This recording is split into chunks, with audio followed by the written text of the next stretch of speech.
So from the candidate standpoint, I thought it would be helpful for us to talk a little bit about what it means to be waitlisted. So now we have an understanding of why schools waitlist people, but what does it mean to you, the candidate? Okay, so the first thing that you need to walk away from this process with when you get that waitlist letter in the mail or by email, as is the case these days, is you should feel confident. I mean, you should look at the result and know that you are clearly a competitive applicant. Schools they're not really in the business of waitlisting candidates that they could not envision admitting, right? Because your waitlist is your kind of reserve pile, and you would never want to be in a scenario where you need some reserves, you go to the waitlist, and you're not happy with the people who are on the waitlist. So know that you're competitive.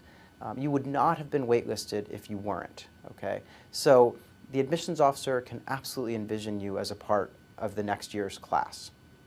And the truth is that you may very well get into the school, and I think that one good way to think of this, because it is important to get a handle on the odds of what's the likelihood that you're going to be admitted, is to just remember that the earlier on in the process that you were waitlisted, the greater the odds are that you're going to get in by the end of the cycle. And the reason for that is that there are many, many more opportunities for the school to kind of consult your file, think about you, in some cases get more information from you, and make a decision. Obviously, if you're waitlisted towards the very end of the process, there's probably a slightly lower likelihood that you would be admitted.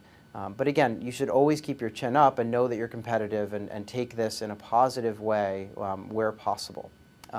Now, the flip side of this is that if you are on a wait list, there's probably something in your profile that is holding you back, right? So there's something that prevented you from getting over the hump and converting from kind of the waitlist pile to the admit pile, right? So keep in mind that it is a good time to sort of step back and really look at your application and your profile and think about, okay, why wasn't I admitted sort of outright?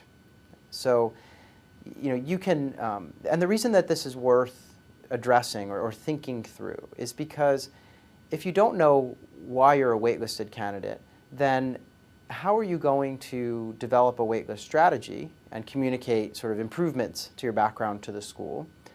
Or if the school doesn't allow you, to kind of communicate anything, at minimum, you should try to figure out why you're waitlisted so that you can apply that knowledge to the next application you submit, or potentially, in the case of a reapplication. So let's say a year goes by and you reapply. You still need to do this kind of reflecting in order to best understand why you weren't admitted outright.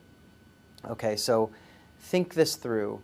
And this is one of those areas where I really do recommend working with an educational consultant or someone that who can truly be objective in reviewing your file. And what we do at ClearAdmit with our clients is, we'll read through the application, we'll ask to get in touch with recommendation writers, and perhaps they will share their letters, so we can really get a full picture of what was submitted to the school and where weaknesses may lie. So definitely, as you're thinking about what it means to be waitlisted, keep your chin up, know that you're competitive, but know that there's probably some weakness in your profile, and that it'd be very useful to identify that weakness and start to think about a strategy around it.